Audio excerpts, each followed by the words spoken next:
Welcome back to Kingdom Chat. We are so excited to be here again. I have to say this is always one of the nights of the week for us that we really look forward to getting together and just getting to talk about the kingdom. And I haven't really talked about this in a while, but we're just going to reiterate Kingdom Chat. We are going to talk about everything and anything in the kingdom of God, how it pertains to life in the church, outside the church, doing ministry together, bringing people to Jesus. And if you take away anything from this show, we want you to know that Jesus loves you and he wants a personal relationship with you. And we're just some dudes showing you how we do it. And so, and lady, sorry. But we really thank everybody for whoever watches this, wherever it finds you. We pray that the Lord is near to you and you feel that. And so today we have a special guest. We were really blessed to have a good friend of ours, quickly turning into family, good man named Russ Kilburn, Lord. And we just thank you for coming. We're so grateful to be able to sit together and talk. It feels like we just met, but at the same time, we've known each other forever. Yeah. And so we're glad to have you, man. We're going to talk about some testimony tonight and about how the Lord has used you, what you got going on now, how you got to where you are, and what's next. All right.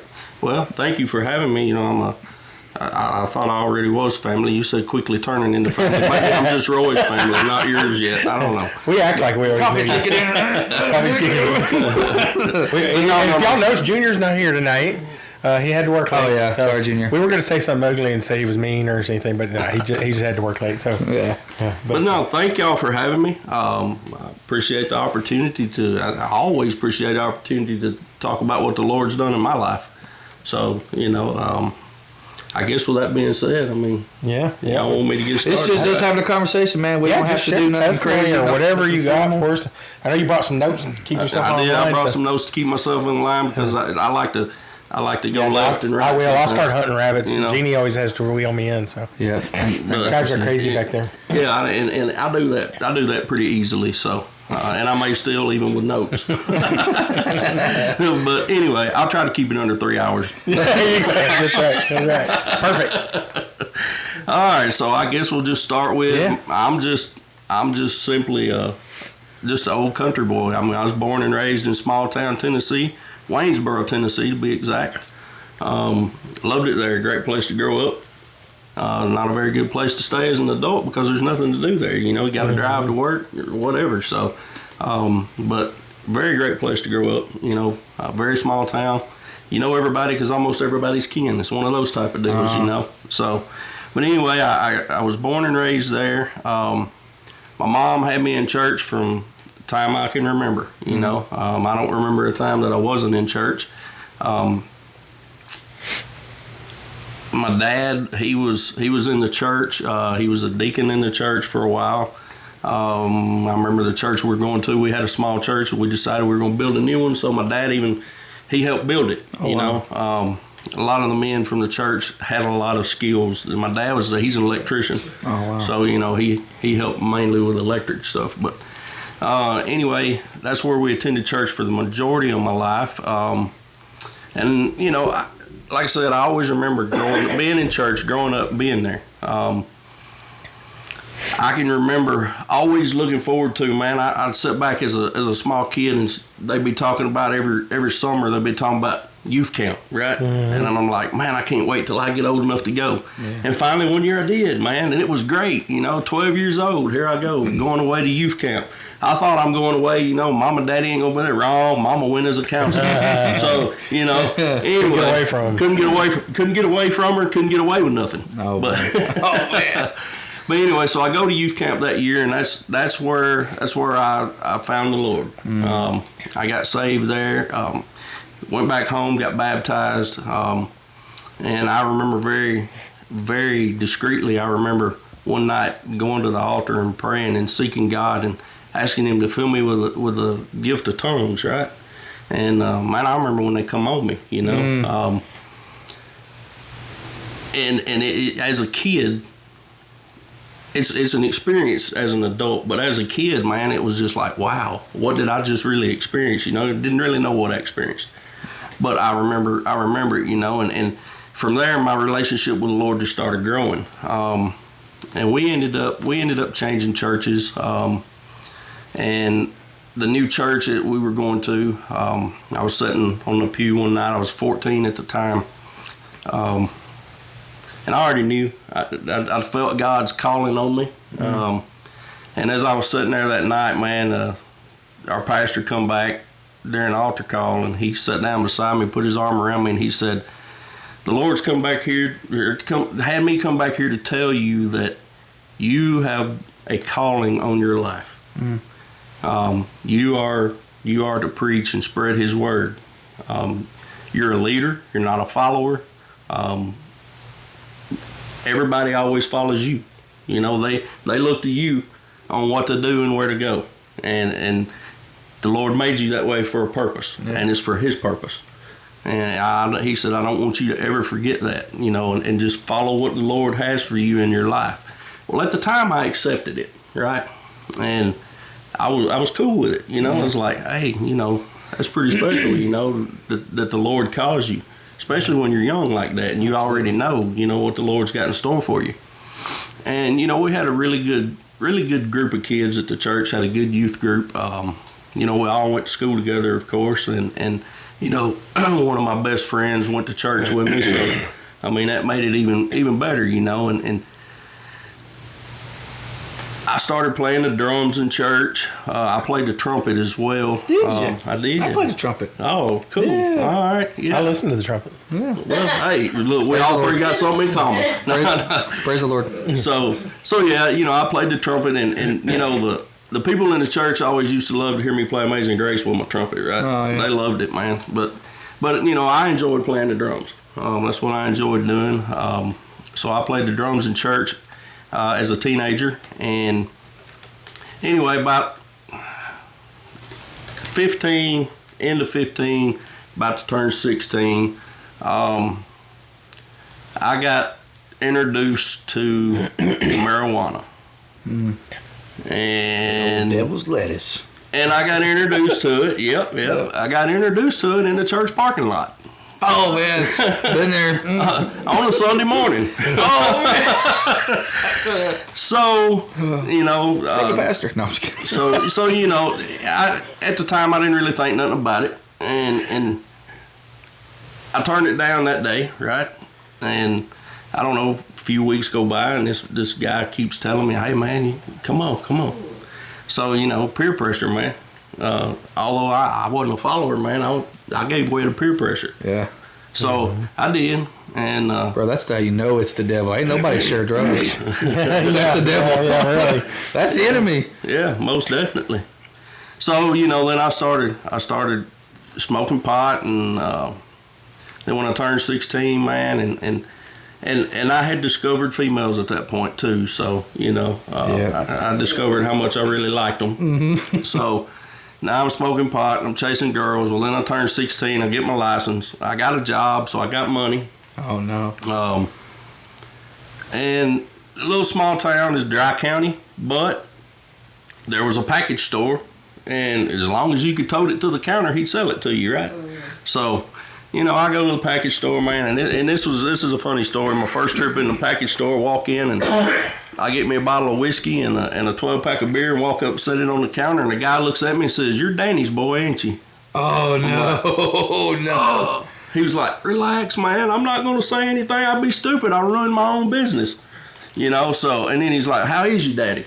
You know, so then it become every time I went to the package store, man, it was a conversation with somebody that I knew about my dad. Oh, right? Man. So there was no deterrent, you know, no deterrent. Got pulled over by the cops a couple of times, and all the cops did was, "Russ, you know better than this. Go home." You know? Wow. So still, no deterrent, right? So I'm thinking I'm invincible. So I can do whatever I want to, you know?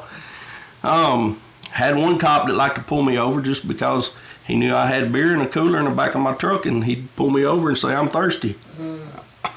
Oh my goodness! You know, so yeah, small town life. That's small town Tennessee. That's small town life. You know, now the town is no longer like that. The guy that I told you was a good friend of mine I went to church with, he is now the sheriff there, and he's cleaned it up. Wow, he knows all their secrets. You know, but anyway, he's a good friend of mine still, but he's cleaned everything up there. So small town USA there is straighten up some. But back when I was growing up, there was really no. As long as you weren't hurting anybody, they didn't mess with you. They left you alone, right? But me and some of my friends decided we were going to build a cabin in the woods, and we did. And we'd get there on Friday, and we wouldn't leave till Sunday. Wow. We'd get everything we need, and that's the thing. We didn't leave. Once we got there, we were there. And my mom one time she found a bag of my weed in my truck. She was borrowing my truck, and she found it, and I left, and I was going to the cabin, and I got to reaching for it because it was in my side door, and I was like, oh, it's missing. So I turned around and went back to the house, and I go in my bedroom, and I come out, and I go in, and Mama said, I thought you left. I said, I did. I forgot something. And yeah. So I go in my bedroom. And I was looking, and I look, and I'm like, I don't know what I did with it. I come back out. She's sitting at the kitchen table with my bag in the middle of the table. Is that what you're looking for? Oh, man. Yeah. Where'd you get that at? She said, out of your truck. I said, what are you doing snooping in my truck? And she was like, well, you said I could drive it. I said, yeah, drive it, not snoop. Oh, man. So here I am, man. My dad wasn't at home. He worked away from home. Yeah, that's why you got away with it. I got away with it a little more, And she said she want to know where I was going. I said, I'm going to the cabin. And she said, well, there ain't no telling what y'all do at that cabin. I said, Mama, you don't want to know what goes on at that cabin. I promise you. And I walked out the door. So anyway, that was my life at that point. I started running from God, I turned into Jonah. That's what I did, I turned into Jonah. I just started running from the call, right? Because I started seeing other things that I wanted, right? It was all about me at that point. Yeah. I didn't care what God wanted at that point no more because I done got a taste of the world. And that's what my desire was at that time, was the world. And my desire stayed that way for a while. I joined the military when I was junior in high school. I joined the Navy. And then when I graduated, I went to, now this was stupid. I went to basic training in Great Lakes, Illinois, and I chose to go in the middle of January. Oh, no. Wow. Oh, my goodness. I stepped off the bus at 2 o'clock in the morning to 18 inches of snow on the ground. Yeah. Oh, man. So, little did I know. But, so anyway, I get into basic training and I'm going through everything and finally we got some freedom, and that freedom gave me stupidity again. I was the company leader, and my company commander, man, gave me a lot more freedom than he did the rest of them because he put his trust in me to carry everything out throughout the day. He would give me orders and say, this is what needs to be done today. Yeah. Make sure it all gets done. So I did, so he gave me even more freedom when it came time to go out. He even bought my beer for me one night because he said, if you can drink a 12-pack and still walk, I'll buy everything you can drink all night. So I accepted the challenge, Oh my goodness. So anyway, well, that stupidity that come from that freedom led me to pot again. While you're in the Navy? While I'm there. Yeah, that's not a good plan. And I got called to the base commander's office, and he slid a little cup across his desk, and I looked at him and I said, there's no need for me to do that. And he said, why? I said, because I'm going to fail. He said, well, I still need a sample. And they sent me home for that. Now, at the time I was in, the military they were cutting the military down anyway, so they were looking for reasons. So I didn't get an other than honorable. I got a unclassified discharge, which simply means I don't have a military record, period. Really? Mm-hmm. So, and they did that, because even with other than honorable, I could still classify for some veterans benefits. Yeah. So they did that, so I don't get any benefits. Saves them money. But that's okay. So I left there and went home. Still wild as a buck. That still didn't deter me. Moved to Nashville, started going to college. Was playing softball. The people I was playing softball with, they didn't do nothing but party. We'd go play ball, and after the ball game, we'd go party. So I'm still partying hard, man. Ended up dropping out of college. So there's that. Well, then I ended up in Murfreesboro because my dad got hired at Nissan. And me and him had an apartment together in Nashville on Murfreesboro Road for about 6 months. Because I was living in Nashville already. So it was about halfway between where I worked and where him and Nissan. So, and my sister was a senior, so they didn't want to move her senior year. Well, then he found a house in Rockville, and we moved there. But during that time, it gave me and my dad some time together because my dad worked away from home for 10 years of my life. Oh, wow. Which is the 10 years of my life really that I needed him, from like 5 to 6 to 16, somewhere around there, So he was gone the whole time? He was. He come home every other weekend. Wow. But and he was home. He would get laid off and he'd be home some. But, it gave me and him a lot of time to talk things out and establish a relationship, right? So I'm thankful for that time. Yeah. Thankful for that time. But, we moved to Murfreesboro, and when I moved to Murfreesboro's a college town, right? Mm-hmm. And I used to, there was a bar there called City Limits, and I frequented City Limit about 5 nights a week. Wow. And back then I was still partying hard, still chasing women.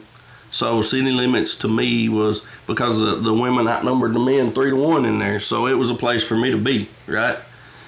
And anyway, I started partying with the college kids, and then I met my wife. I was working at Kroger. I was a meat cutter. And this is a different story I'll tell later, but, my wife was my stalker, by the way. She stalked me, so she come into Kroger she come into Kroger and I cut some meat for her, and anyway, that's a long story. I won't get into that, but anyway, I met her, and when I met her, then I started calming down some. I stopped doing some of the stuff I was doing, right? So then we ended up getting married, having a family, and that was all great, right? I'm working, I got responsibilities, I'm taking care of my responsibilities, but I'm still drinking hard, still running from the Lord, right? So about 6 years into our marriage, we split, we separated, and she said she wanted a divorce, and I said, okay, that's fine. You want a divorce? I don't. You go get the papers drawn up. You pay for the divorce, because I don't want it. Mm-hmm. And I told her I'd give her a list of things that better not be in the papers. I said, as long as this, and this are not in the papers, I'll sign them and we'll be done. So I went over one night because my son wouldn't stay with her, and our daughter wouldn't stay with me. So it was split the family up, right? So he was with me. So I went over one Friday and had to make him literally stay with her, right? And when I walked in the door, her mom told me, says, she's in the kitchen. So I go in the kitchen, and when I walk in the kitchen, she turns around and hands me divorce papers. So I start reading, and I hadn't even got out of the first paragraph, and there was something I told her better not be in them. I ripped them in half and threw them in the garbage can. She said, of course, back then, this is what it cost. She said, that cost me $300. I said, well, go spend $300 more and get it right. And I turned around and walked out the door, And during this time, that night, I was going to go out with some friends of mine. We were going to go to Nashville and go to the bars. And the divorce papers hit me kind of hard. Yeah. And I left. Makes it real. It made it very real. And I left, and I went to my buddy's house, and I said, look, man, y'all going to have to go without me. I'm not going. Yeah. And I went somewhere where I was by myself, man, and I sat and I thought all night long.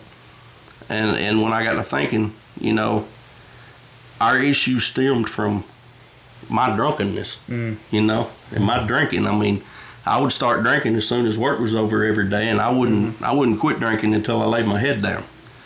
And so that wasn't any good. Well, several months go by, and finally, I don't remember exactly the what happened, but she ended up calling me one day at work and asked me if I could come over so we could talk. And I told her, I wouldn't. And when I got off work, went over, we talked, and obviously we made it work, and we got back together. But I did quit drinking during that time that we were separated, and I think that's really, what. I think that was really the catalyst to her wanting me to come back home, was she saw that I did quit drinking. Yeah. So and you were able to do that on your own, I just made my mind up to do it and done it. It's impressive. Most people can't. I mean, right. And I'm glad you said I want to keep this, but I really want to say this. In the world now, anytime there's tragic loss or divorce, abortion, grief, death, all those things, the masses tend to nurture to the woman, the wife, the mother, the thing, and the man kind of is supposed to be strong. Is supposed to, and that's what we are, right? But I feel like for some reason it's really gone past that to. All the single mom needs the blah blah blah. All the mother, and it's completely. I feel like it's not all the time, but a lot of times the man in the same situation is completely overlooked. Oh yeah, like divorce still breaks our hearts.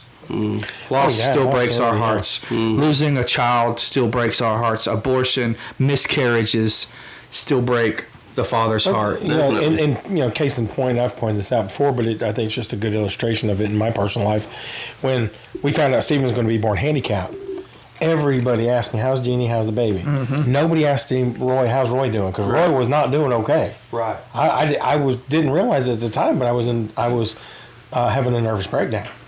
And one day I was at work and a nurse asked me, she said, "Roy, how you doing?" I burst into tears. I mean, I didn't even know they were in there. And they just, Somebody's finally, somebody, yeah. I mean, people at church didn't ask me. Yeah. My family didn't ask me, "How's Jeannie? How's the baby? How's Jeannie? How's the baby?" And she said, "Roy, how are you doing?" And man, I realized it was then that I opened up to her and she just held me. And I wept. And I said, "I'm sorry, Michelle." She goes, "No, Roy, it's good." Yeah. And she goes, "You're not doing okay, are you?" I said, "No, I'm not. But I will be." And I needed her. And she wasn't even a Christian. She's a good person. She's not a Christian. Mm-hmm. And God's people never reached out to me like that. And that's a shame. Mm-hmm. Right.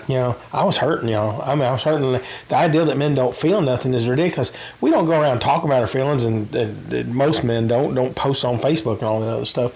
But it don't mean we don't have them. We just don't think that's appropriate to just, out there we find specific people whom we think we can share with. Well, I couldn't really share with Jeannie how much pain it is. She was going through a lot. Yeah. So I had nobody ask me how I was doing, Even my own family, and I love them, and they love me, but none of them say, "Hey, Roy, how you doing?" None of them. Yeah. "How's Jeannie? How's the baby? How's Jeannie?" That's everybody's focus. Like I wasn't being affected by this, But so you're right, and that's true in any situation. Yeah. I've known many men went through divorce, and it was not a happy situation for them, And even if they wanted the divorce, there's always the whole idea of divorce. It's like mostly I see these people, they're wanting a divorce so bad, and then they get it and it doesn't give the comfort that they thought was going to. Yeah. It's not a good thing. Do you have something to add, Jeannie? You got it ready because she's moving that microphone like she's fixing to teach me something. But teach him, Jeannie. So anyway, but I just wanted to reiterate your point that men feel this too, and so it's sort of like you thought, well, I'll just do this thing, but then when it hits you, it's like it hit you.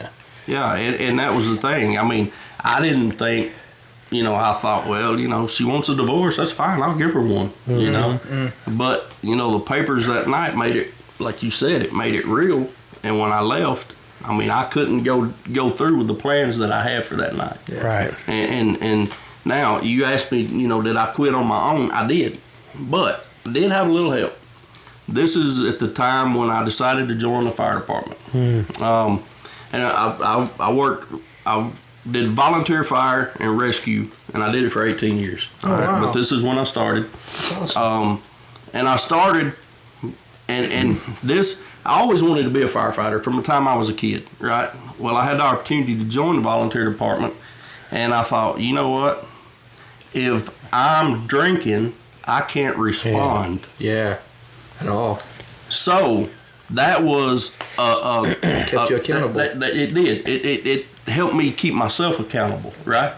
Because I couldn't respond if I was drinking. Yeah. You know, so that helped me with my drinking. It helped me stop drinking. Yeah, it was a motivator. It was a motivator, right? It wasn't the full reason that I joined the department, but it was a big help, and it was a help to me, you know, but it was also a help to my family. But then I run into another situation to where I wasn't drinking anymore, but now I wanted to spend all my time at the fire department, right? Mm-hmm. So now I'm away from home because... But work got in the way now. Yeah. You're a volunteer, but still, I mean, it's work. And a lot of men will surrender themselves to work and not spend as much time with their family as they should. Right. And we all get guilty of that. Mm-hmm. So, you know, then I was telling her, you know, well, you could come to the fire hall too. You know, other wives come. Yeah. You know, you come too. Come join the ladies auxiliary, you know. And finally she did, you know, and she was happy that she did because, you know, I mean, she did fit in with them, you know, and she did enjoy what they did. But, you know, still I was, at first, you know, I was spending time away from home still, you know, and then, you know, I did start seeing that, you know, I had missed a lot of my family's time. And so I started trying to rein myself back in some. But during this time, Tabitha had a friend of hers that invited her to go to church. And her and the kids. And they started going. And she went with her, and they liked it. And they went back. And I had a job at the time where I only worked Friday, Saturday, and Sunday, and I was off the rest of the week. And so, anyway, I thought, well, one Wednesday night, I'll go with them, you know. So I went with them. And, you know, I kept going on Wednesday nights when I wasn't working. And then finally, you know, one Wednesday night, man, I couldn't stand it no more. Mm-hmm. And I had to get up and just about run to the altar, right? Mm-hmm. And man, right there, I rededicated my life to the Lord, you know, and I said, okay, Lord, I'm yours. I'll do whatever you want me to do, right? You know, and Tabitha got saved and baptized. My kids got saved and baptized, you know, and we both started working in the ministry. We both started on the bus ministry. We did the bus ministry. We both joined the choir. Then I started teaching Sunday school class, and then I started teaching the Wednesday night kids class. So I had a bus ministry, a choir, a Sunday school class, and a Wednesday night class. Well, the bus ministry took Saturday and Sunday, right? And then I had Wednesday night, and then the rest of the time, you know, doing something for one of the classes, right? And so I did that for a while, and it was about probably 4 years worth of just almost every night, you know. And then there was the church we were in. I knew we were there for a reason, but I knew the Lord was going to eventually move us, and He did, you know. But before He did, you know, things kind of started to crumble. My Wednesday night class got taken away from me for whatever reason. Don't know why, unless that was just part of the Lord's plan to move us, you know. Mm-hmm. Then the Sunday school class got taken away from me, and then the bus ministry got taken away, and I was like, okay. So, but you know, I just kept going and kept praying, and you know, Lord, you know, where are you leading me? Where are you taking me? And we ended up attending another church, which was actually a friend of the family. He was a pastor, and we started going to his church, and we were really doing good there. We were growing there, and things were working out. You know, this was several years later. I did leave out a part. We did actually quit that church before we started going to another one, and we stayed out for a little bit, and then we started going. But at this point, when we started attending the other church, I was teaching the adult Sunday school class there as well, and so I was, I'm like, okay, I'm still doing what the Lord's called me to do, but I wasn't where I needed to be with the Lord, because I had been out again, and then got back in again, and then it didn't stop there. I got out again before I got back in again, and I don't know why it worked that way, but it's just the way it's worked out, and for us,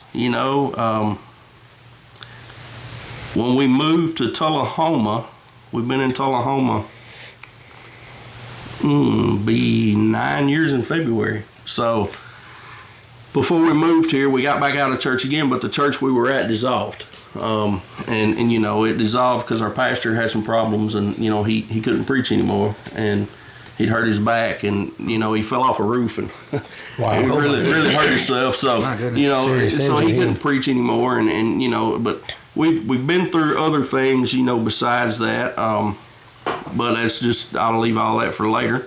But I'll fast forward to Tullahoma, because when we got to Tullahoma, we talked about, all right, now we need to find us a church. And so when we got down here, we talked about it. We need to find a church. We need to find a church. We need to find a church. Well, 2 years in, and we're still saying we need to find a church. Yeah. It just happens so easy that way, So yeah, we and we visited a few, and we were just like, well, and we'd visit some, and I'd leave, and I'd tell, and I won't name any names, but like we visited a couple of churches, and I'd leave, and I told her, man, I could have preached his sermon better than he did, and I said that, and I would stop and I would think, dummy, what are you doing? You're not in the Lord's will right now. You know what He's called you to do, and you go to these services and you sit there and you don't feel like you're getting anything out of them because you feel like you knew the text better, and that was all me, right? Yeah, that's just me. That was the me coming out. That wasn't. So I feel like that was just another battle that I was fighting, right? It was just a battle of the flesh. And demons will whisper that in your ear. Man. You can do a better job than this. And then they'll come over on the other side and say, can you believe what you just said? Yeah.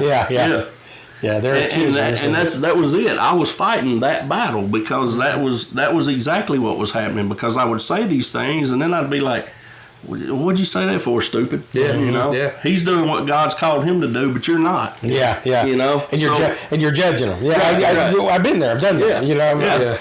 I've got that T-shirt. Ladies, this is a snippet in here. It's just constant. And that is the issue that we deal with as men all the time. All across the board. In every ministry, in every work, in every way. That is something that we all deal with. I hate to tell you, it's not just men. I was sitting here going... Well, she always thinks she can do everything better than me. That's true. That's because she's right. That's true. But... Just because she made you coffee, you don't have to be nice to her. But, the truth is the enemy knows how to make each and every one of us. Yeah. Mm-hmm. This is what I taught when I talk to women all the time. I learned this years and years and years ago, and it's so simple, but it was like an epiphany. The devil doesn't have to get you to sin to get you to turn away from God. Yeah. He just has to get you focused on something else. Mm-hmm. So it is not just male and female. It is, just men or just women. It is both. And anytime he can, sometimes that means that's our kids. Mm-hmm. Sometimes it means it's our hobbies. Oh yeah, you can put anything in front of God. It's our jobs. It's just day-to-day living. Right. But anything that can keep us from being focused on the Lord. Yeah. And that's the reason why Jesus made this statement in the, I guess you could almost call it a rule, that if you don't love me more than mother, father, children, then you're not worthy of me. Right. It's because anything we put ahead of Him. Now, the thing that's so amazing about Christ is if I am being good and doing my right thing and loving Christ properly, I'm going to be good to my family. Yeah. Mm-hmm. So it's not like they're not going to be neglected. But if I decide, I'm going to get in trouble if I say that. But if I decide there's something my children want to do that's going to keep them out of church and I agree with it, well, then I've actually put them ahead of Jesus. Mm-hmm. That's my feelings on that matter. Oh, I agree. Yeah, and Jesus needs to come first. All those things that they're doing are not as important as teaching about the Lord. That's right. and it's not as important as keeping you out of it, too, because you need it, too. Right, right. And we need the fellowship of other believers. We do. When I see you two guys, and I go to church, and I see you guys give me strength for my week. Right. Mm-hmm. And going that day at church, I look forward to it because we gain strength from one another. Right. And that's, in Hebrews, that's what it tells us in Hebrews, mm-hmm. We're not to forsake the gathering, right. and the gathering is for us. Yeah. Right. It's for us to. Yeah, because the idea, I've said this before, but it's so important, I think, to point out. God doesn't need us to worship him because it makes him better. Right. He gets to be God no matter what. Right. He needs us to worship him because it makes us better. And he is worried about us. He gets to be God forever. Right. And nothing will change that. There's no, we worship him and now he's a little stronger or some stupid crazy thing like that. Yeah. We can't make him better. Yeah. But he can make us better. And one of the ways that we get better is to worship him. It's the craziness of Christianity that surrendering to God equals freedom. Yes. And it does, man. When you surrender to God, I was listening to Russell Brand. Russell Brand, and he was talking about how that he never knew giving up. Yeah, he said he never knew how giving up to the Lord was the right thing to do. He made fun of those things, and now I have more peace since I've done this thing. He said, "I wish I would have known." He said, "I wish I would have known." Right. And that is when I said that, I'm like, man, my heart has cried that out. Yes. When I was younger, I said that same thing. When I turned away from the Lord, because I did like you did, I ran from the Lord when I found out what he wanted me to do. I didn't want to do it, and I ran for all those years, and then when I finally surrendered to it, I'm like, what in the world was I running from? I had no peace in the 11 years I ran from God. I had total peace when I surrendered to God. So it's like you're running from the very thing you need because the devil convinces you that that's not what you need. Right. I saw a pattern in your story. So, God called you to teach, preach, and to lead others, and so you went in the military. Mm-hmm. So you're trying to do it a different way. Right. You went to the fire department because you're trying to do it a different way. You still went into those industries where you help people, but not in the way God called you. Right. And you could still do those things and then still be useful to the Lord, but you were leaving out that one thing. But you were trying to fill that hole that he put in you to be who he wanted you to be with these other service type, which are very giving toward, you could give your life in the military. Still a good thing. It's still a good thing. It's an honorable thing, but it wasn't what God called you for. And once again, it wasn't anything you thought of. No. It was the instinct. enemy giving you those opportunities that you were qualified for, that God had qualified you for what he had called you for. Yeah. And honestly, the fire department was self-gratifying. Oh, yeah. Because I did make captain of my department. Right. When you make captain of the department, that means a big deal. You run the department. It's your department, right? So it's honorable. It's very honorable to be. Yeah. So, for my own self-gratification, I was there, right? But still, I wasn't fulfilling what God called you. What God had called me into. Yeah. And because I would even tell people when they would come wanting to join the fire department, and I'd sit down and talk with them. Here's what I would tell them. I would say, this is not something that you just do. This is a calling. Yeah. I was telling myself that that's what I was called for. Right. And looking back on it now, I see that. Then I didn't see it. Right. But that was my excuse, because that was. To me, I'm thinking in my own head, this was my actual calling. No, it wasn't. Yeah. It wasn't what God called me for. Well, I saw myself in that, because when I was 13 years old, the Lord called me to preach. And I knew he wanted me to preach, and I didn't want to do it. So I ran from him, and I went in the military. Wow. I became an X-ray. Maybe. I became an X-ray tech. I spent my life helping people, and I learned to do CAT scan. I learned to do MRI. I learned to do ultrasound. I learned to do nuke med. I advanced in my career quite a bit, and I was very proud of that. But it had no there was still that hole in there because that wasn't what I was called to do.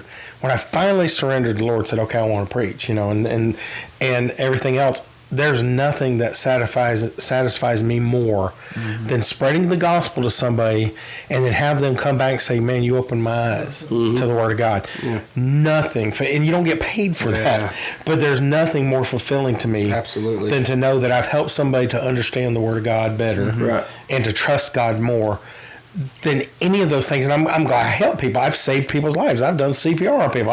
I've done those things, and I'm glad I did those things. But none of that was as satisfying as teaching somebody about Jesus Christ and their eyes be open. Yeah. And the Lord used me for that. And I think, man, Lord, thank you that I got to be the one to tell them your truth and who you are, and they saw it. Yeah. There's nothing better. I wouldn't take anything for it. Yeah, and it's crazy when you start doing what the Lord's called you to do, and these things start happening. I mean, it's rewarding, it's fulfilling in itself, right? Because, and then you realize, well, I'm not doing it for me in the first place, right? This isn't for me. Right. None of this is for me. This is bigger than I am. Absolutely. So yeah, I mean, then I don't forgot where's that. But hey, it's good stuff. It's good stuff. Anyway. But you were talking about being when you moved to Tullahoma? Okay, so 2 years. 2 years. We finally, I waited till 2020, right? And then COVID hit. Yeah, perfect time. Yeah. Well, here's the thing. I caught COVID. Tabitha did too. I'm down pretty bad, and I had a few nights to where I was scared to lay down and go to sleep because I didn't think I'd wake up the next morning. And I laid there one night and I started crying, and I praying, and I cried out to God, and I said, "God, let me live through this. I'm done running. I surrender completely. I will do whatever you want me to do. I will be obedient from this point forward, every step of the way." And he let me survive. And I come out of that, man, refreshed and ready to go. And we started attending church, and man, I mean, things I started growing, and it's been in me since I was a teenager, right? It's just I had hid it away, and when I started praying and seeking God and studying the Word, and everything started coming back. I felt like I was coming alive, right? And I was. Yeah. I was coming back from the dead, and so, man, things just started happening, and I got plugged into the church, and I finally got ordained. I hadn't been ordained before, but I finally got ordained. So then I became a deacon at the church. I was on the leadership board at the church, and so I thought life was grand, right? And then we were starting to, me and another guy were starting to put like the men's retreat. We put that men's retreat together last year, and man, that men's retreat was awesome, right? We had an awesome time. Well, that's where I met Josh, and the boys from BTB, and the Lord told me when I met them that weekend, hey, this is where you're going to be, men's ministry. This is it for you. That's awesome. Right here, men's ministry, and this is where I want you to be. So, one thing led to another, and we ended up leaving the church that we were at, for reasons I'm not going to get into. I don't want to get into all of that. So, because it doesn't really matter, So we left the church, and I wanted to leave a year before the Lord let me leave. Yeah, I've been there. But he wouldn't let me leave. He had me stay, and I understand now why he had me stay. So anyway, then we left, and I said, "Okay, Lord, when? Well, when am I going to get permission to leave?" And he released me, and I heard one word. The one word I heard was canvas. I was like, huh. And that was on a Tuesday morning, right? I was on my way to work. It was on a Tuesday morning. I was working in Murfreesboro. And because every morning on my drive, man, I'd talk to the Lord, right? And on my way home, well, that morning he told me canvas. So that evening when I get to BTB, Josh was never there. And I get there that evening and Josh is there. And he was like, "Hey, man, how's it going?" I'm like, "Oh, that's all right, brother." And he was like, "How's church?" And I just kind of looked at him. He's, "Come here, let's talk." So me and him go talk, and he didn't really know what was going on. He didn't know anything was going on, right? And we get out to ourselves, and he said, "Time to leave, ain't it?" I'm like, "Thank you, Lord." My confirmation, right? And I said, "Yeah." He said, "Well, what's he telling you?" I said, "Canvas." Well, then he got excited. Y'all know how Josh is. Yeah. Oh, man. Josh will win a fence post to the Lord if you get a chance to. So he gets all excited. "Yeah, man, that's where I go, man. That's good. That's good. That's good." So, and yeah, so we did. We started coming to Canvas, and the Lord told me when we started, our first Sunday, man, everything worked. The Lord had everything lined up. Our first Sunday was Vision Sunday, right? So all of y'all talking about what's going, what the vision is and what's going on. So the first Wednesday night was fellowship night, and I'm like, "Well, Lord, you just put all this together, didn't you?" Had you ever heard of Canvas before you heard the word Canvas? Well, just driving by it. Yeah, that's it. Just driving by it. So, and the funny story is I told my wife, I said, the Lord's told me, Canvas, and she said, "Well, yeah, I guess we can go give them a try." And I said, whoa. I don't think you understood what I said. The Lord said Canvas. So we're going to be going to Canvas. And, we pull up that Sunday, man, and we get greeted in the parking lot. And we walk through the door, and we walk in, we sit down, and, man, the people just come up loving on us, right? Yeah. And she looks at me and she says, "This feels like home." And I say, "Well, it's because the Lord sent us here." And the thing is, I heard somebody put down a church that had like greeters and all that stuff like that. I don't know anything about that church, and I hope, and I'm sure they're serious, but I know the people in our parking lot, our church, when they hug your neck, they mean it. When they welcome you, they mean it. Yes. Lester runs that thing. Man, he is the biggest, scariest teddy bear you ever met in your life. Yeah. And he is in love with people. He's in love with Jesus Christ. And when he tells you welcome and that big smile on his face and that deep voice of his tells you welcome, he means it with his heart. He sure does. You get in the side there, right? I've never been so happy about broken ribs. No. He'll hug you. You've been hugged. You don't know how strong he is. And then you get in there, and Shannon is walking around on the inside. Lord changed that woman's life, right? And she forgot it. And she used to be so shy. Yep. Now she's the greeter on the inside. She can't stop smiling. And she can't stop smiling because the Lord, she means it is all her heart when she pours out to you and says hello to you. She means it. Mm-hmm. And you can feel it when somebody's acting and somebody's real. Yeah. Right. And these people are real. Most definitely. Yeah. And that's what my wife says. She said everybody here is so real. Mm-hmm. She said I actually feel the love here. Yeah. And I said that's because everybody here loves Jesus. Yes. Mm-hmm. I said, and that's the difference. So, we were already there. But the Lord told me, He said, right now you're in a period of rest. Mm-hmm. And I said, okay, I can deal with that. And it was great, man. I needed it because I needed to work on some stuff. Mm-hmm. And I was able to do that, and man, I just started growing even more and started getting hungry, right? I was getting hungry, man. I was chomping at the bits. Okay, Lord, I'm ready. And He was like, "No, you're still in a period of rest. Still in rest." Guys, I have watched my wife transform. Since we've been coming here, man. I have seen her. She's an introvert. Y'all probably noticed that. I've noticed that, but I've noticed her coming out of it. She's coming out of her shell. Man, she's coming out of her shell. She's met some good women. She's at the welcome desk now with you. Yeah. Yes. And, she's met some good women that pour into her. and man, I'm so thankful for that because it makes me happy, man, to see my wife. Yes. You know, and she loves the Lord, and I mean, I can tell it now. You know, I knew she did before. Right. But she's different. I'm different. But that's what happens when your cup gets so full. Yeah. It overflows. Yes. You know, it changes who you are. And that's the thing is, in all church, there's a lot of churches that can do it. And there's a lot of really good churches in Manchester. I want everybody to know that. I believe it all heart.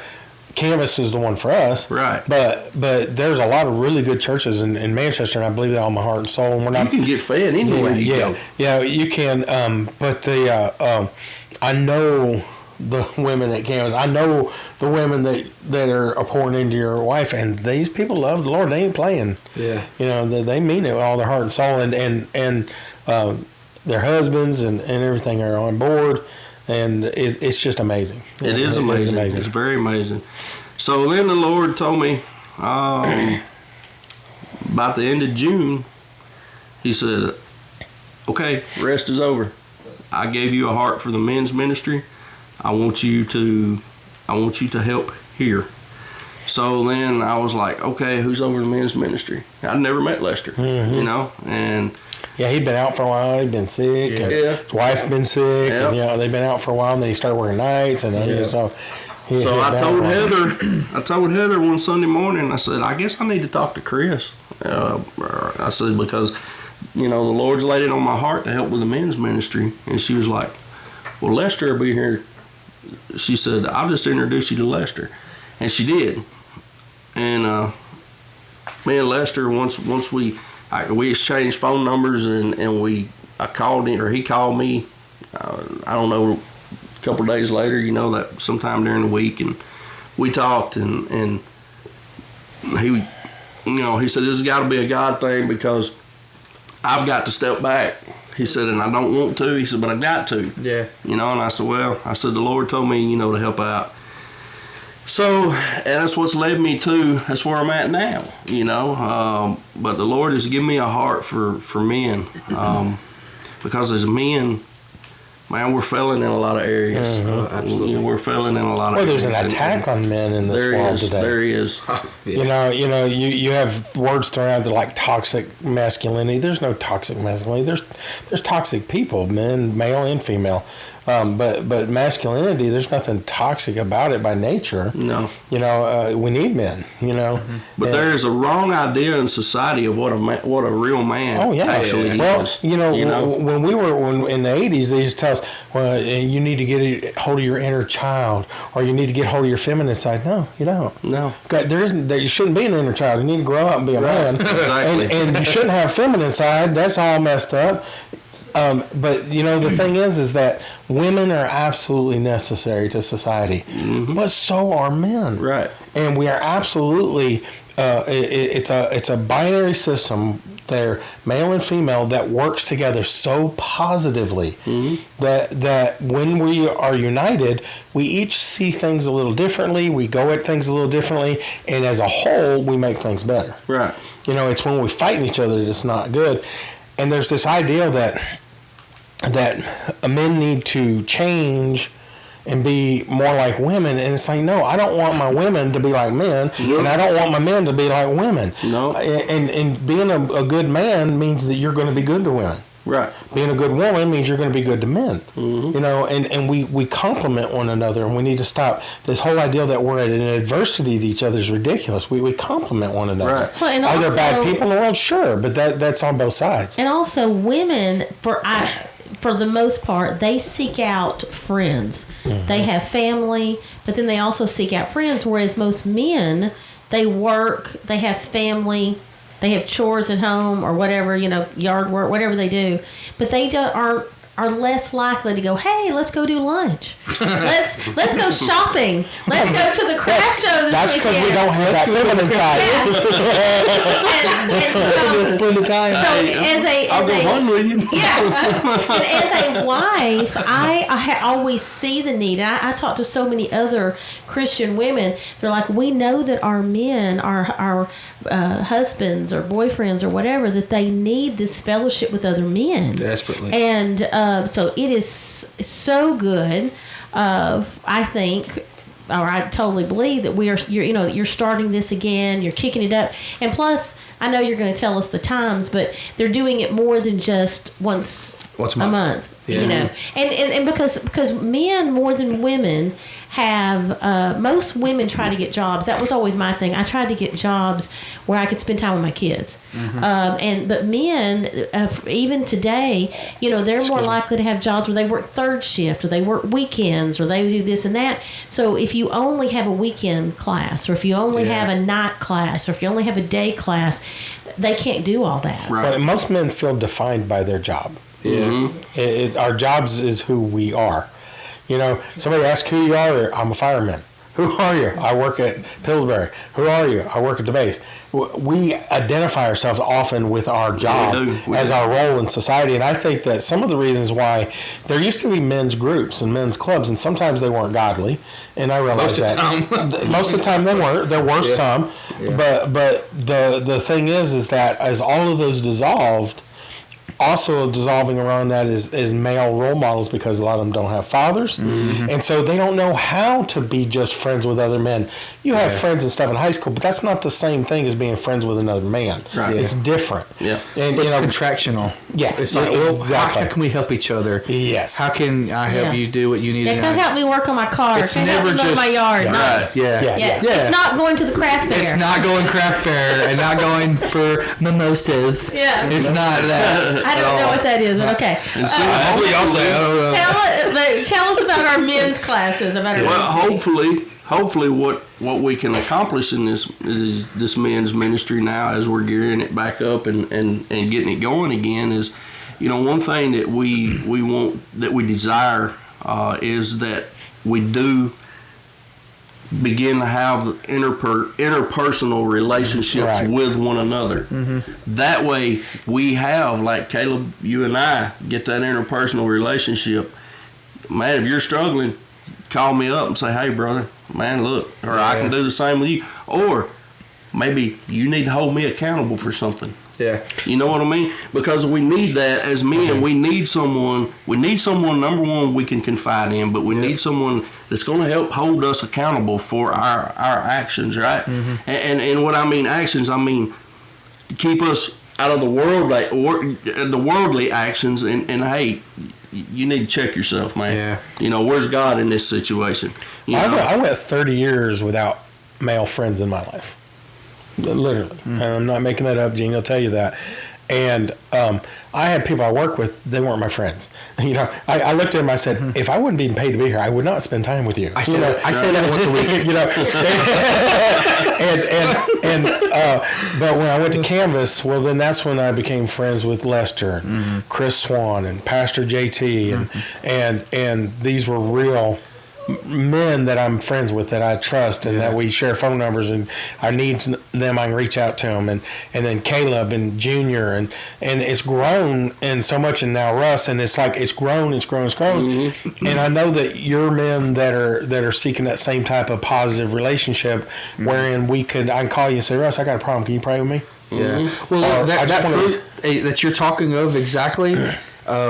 We are living it. Yeah, absolutely. When I first started coming, I don't know how long the men's ministry had been going at that point, but were we meeting every Thursday? Was it every Thursday? We used to meet every other Thursday. Every other Saturday. Well, we would pray. We would do a men's prayer. But then the prayer, we would pray on every other Thursday, I think it was. Sorry. So we would meet, and every other Thursday have men's prayer, and it was really just me, Roy Jr., Glenn, and Lester would show up whenever he wasn't working. It was really just us. And I'm so crazy because this is so Daniel crazy. Would show up when he could. It has been I feel like it's been a full circle weekend for me with this Activation Sunday, but some of the most powerful times I've ever felt the presence of the Lord were in that room. Lights off. It's just me and a couple guys going at it. Just praying together. Just praying, seeking the Lord together. And I have built lifelong friendships out of it. We're still sitting on the same couch together. Yeah, absolutely. We've spent hours praying for each other. You were going through job stuff and all the craziness with your work, and Lester, all the things that he was dealing with, and Junior writing a book, and all the things that happened. And we came together and we were community. We were a family. We were a community within community. Right. And I'm still sitting here because of that. I'm a fruit of that. Well, and you know, and to me, when there's a group of men together praying and seeking the Lord, man, that's something special. It is. I mean, it's something powerful. You know, I don't know what it is. I can't explain the way it makes me feel. Yeah. You know what I mean? Not saying that it's not powerful and it's not special when we're in the corporate setting and we're all together, because it is. But to me, a group of men together, seeking God together, I don't know. I just can't explain it. It's like powerful. It's very powerful, very powerful. Well, and that, you know, that's our hope, and that's our goal, is that we can get the men to become that powerful core that we need. Well, my life in is the more community. complete now that I finally, you know, it's been about, I guess, 10 years or so, having positive male friends in my life. Friends that I can talk to, friends that I can spend time with. We don't have to go fishing. So I'm like, I'll be honest with you, I don't like fishing. You know what I'm saying? I don't, you know. I don't mind watching football, things like that, but I don't want to spend all my time doing that. Sometimes I just want to talk, you know. Yeah. And those are the things that I didn't have in my life.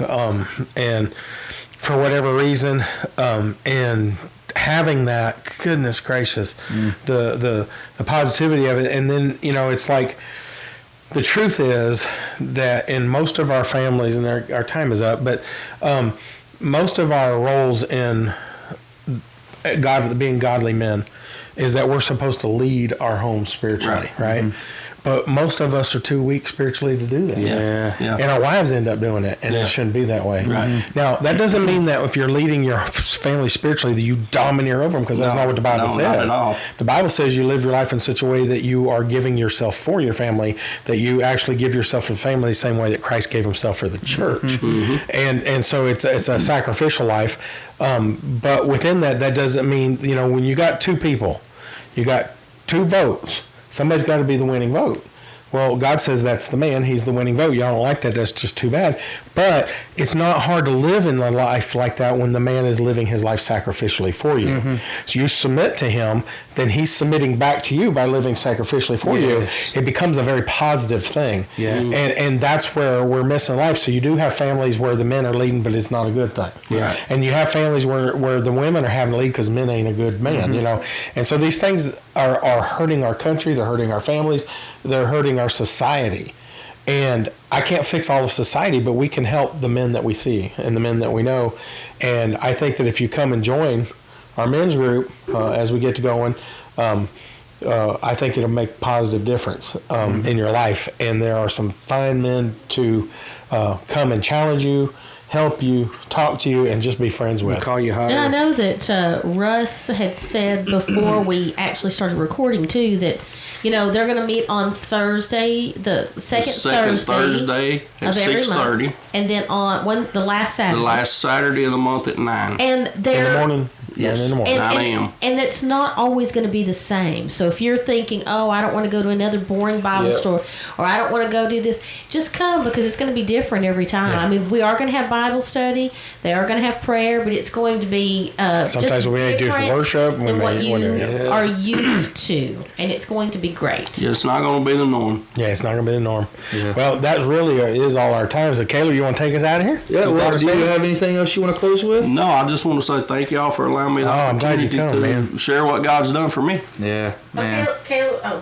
Caleb's supposed to do a joke of the day or whatever. That's right. Okay. We don't have Junior here to do the Jamaican one.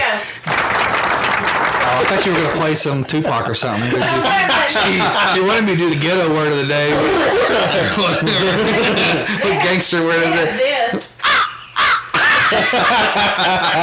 That's what I get from the crowd. Right? So I used to...